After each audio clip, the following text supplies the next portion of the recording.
دا حجره ټي وي ته د نستعلیق رپورټ دی.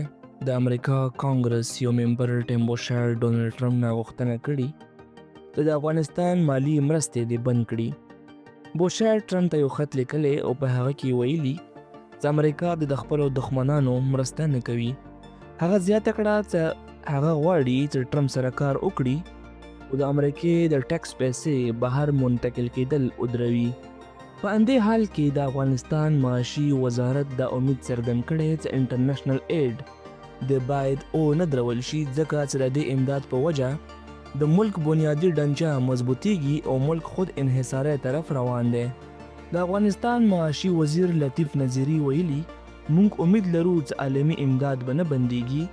موږ د افغانستان په بنیادي ډنچه کار شروع دی او خود انحصاري طرف روان یو.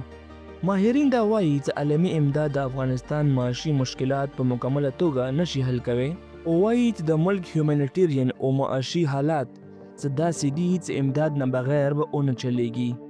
نو پکار ده چې عالمي امداد جاري وساتل شي. امریکې په تیر شوي 3 کالو کې افغانستان ته $2 بلین امداد ورکړی دی.